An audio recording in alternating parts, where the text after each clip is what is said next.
احمدہ ونصلی ونسلم علی رسولہ الکریم اما بعد۔ جادو وغیرہ کا جب کسی پر اثر ہوتا ہے تو پھر وہ اس بات سے پریشان ہوتا ہے کہ اب یہ زائل کس طرح ہوگا، ختم کس طرح ہوگا۔ اللہ تعالیٰ نے اور رسول کریم صلی اللہ علیہ وسلم نے کچھ ایسے کلمات، کچھ ایسی دعائیں اور وظائف بتائے ہیں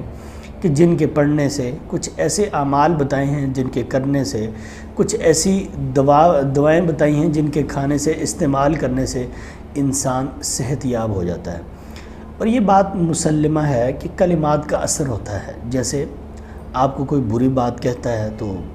آپ کے اوپر اس کا اثر ہوتا ہے، آپ کے چہرے کا رنگ متغیر ہو جاتا ہے، آپ غصے میں آ جاتے ہیں، یا کسی کے اچھے کلمے سے آپ خوش ہو جاتے ہیں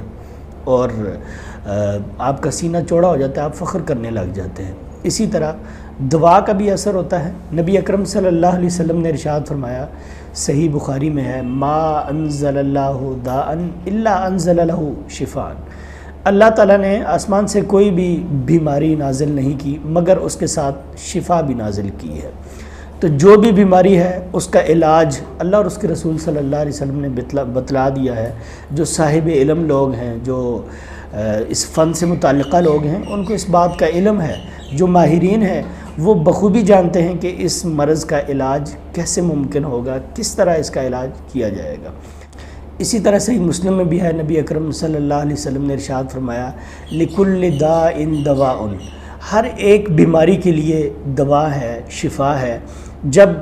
اس بیماری کو وہ دوا پہنچ جاتی ہے، لگ جاتی ہے تو وہ ختم ہو جاتی ہے۔ تو یہ سب اللہ تعالیٰ کے حکم، اس کی مرضی اور اس کے منشا کے مطابق ہوتا ہے، اس کے بغیر کچھ بھی نہیں ہے۔ اور یہ بالکل ایسے ہی ہے جیسے کوئی شخص، جیسے حافظ ابن حجر رحمہ اللہ نے یہ بات کی ہے فتح الباری میں، اس حدیث کی ذیل میں جس کا بھی میں نے حوالہ دیا، یہ بالکل ایسے ہی ہے جیسے کوئی شخص بھوکا ہے اور وہ کھانا کھاتا ہے، وہ پیاسا ہے، پانی پیتا ہے۔ تو جس طرح بھوک کھانا کھانے سے مٹ جاتی ہے اور پیاس پانی پینے سے مٹ جاتی ہے، بالکل اسی طرح جو بیماری ہے وہ اس دعا کے استعمال سے زائل ہو جاتی ہے، ختم ہو جاتی ہے، جب تک اللہ تعالیٰ کا حکم نہ آ جائے۔ ہاں، جب اللہ کا حکم آ جائے پھر یہ سب اسباب اختیار کرنے کے بعد بھی کوئی چیز فائدہ نہیں دیتی اور انسان بالکل اسی طرح اس مرض کی حالت میں رہتا ہے، انسان اسی طرح تکلیف میں رہتا ہے، تا یہ کہ اللہ تعالیٰ انسان کو اپنے پاس بلا لے۔ اللہ تعالیٰ نے قرآن مجید میں فرمایا، وَلَن يُؤَخِّرَ اللَّهُ نَفْسًا إِذَا جَاءَ أَجَلُهَا، جب کسی کی موت آ جاتی ہے تو اللہ تعالیٰ اس موت کو نہیں ٹالتا، وہ موت اسی طرح سایہ فگن رہتی ہے یہاں تک کہ انسان کی جان لے لیتی ہے، انسان کو دنیا سے جدا کر دیتی ہے، آخرت کا سفر شروع ہو جاتا ہے۔ تو دوا استعمال کرنا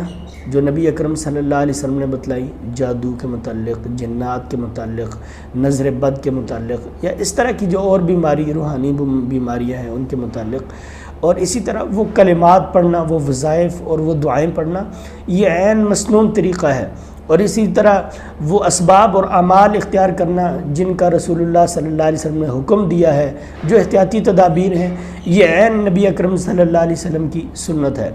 آپ صلی اللہ علیہ وسلم کے ایک صحابی ہیں، ابو سعید خدری رضی اللہ تعالیٰ عنہ، وہ ایک سفر پر جا رہے تھے، ایک قبیلے سے گزر ہوا، قبیلے والوں نے کہا کہ ہمارے سردار کو کسی موذی جانور نے ڈھنسا ہوا ہے، کیا آپ میں سے کوئی علاج کر سکتا ہے؟ تو انہوں نے اس سردار پر دم کیا، اللہ تعالیٰ نے اس کو شفا دے دی، اور نبی صلی اللہ علیہ وسلم کے پاس آئے اور اس طرح تذکرہ کیا کہ میں نے اس طرح دم کیا، تو آپ صلی اللہ علیہ وسلم نے اس کی تعریف کی، اجازت دی، اور آپ صلی اللہ علیہ وسلم نے اس کو مشروع قرار دیا۔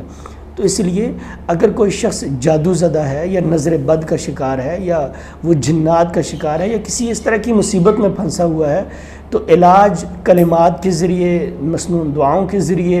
اور اس طرح نیک اعمال کے ذریعے، یا وہ دعائیں جو نبی صلی اللہ علیہ وسلم نے بتلائی ہیں ان چیزوں کو بطور دعا استعمال کرنا، یہ عین سنت طریقہ ہے، اس میں کوئی شک اور شبہ نہیں ہے۔ آئندہ کچھ دروس میں انشاءاللہ ہم ان اسباب کی وضاحت کریں گے جو جادو کے اسباب میں سے ہیں، جو جادو کی علامات میں سے ہیں، اور پھر ان کا تدارک اور علاج قرآن و سنت سے کیسے کیا جائے، کلمات سے کیسے کیا جائے، مسنون دعاؤں اور اذکار سے کیسے کیا جائے، اور اس کا تدارک دوا کے ساتھ کیسے کیا جائے، رقیہ شریعہ کے ساتھ کیسے کیا جائے، انشاءاللہ اس کی تفصیل ہم آئندہ چند دروس میں آپ احباب کے گوش گزار کریں گے۔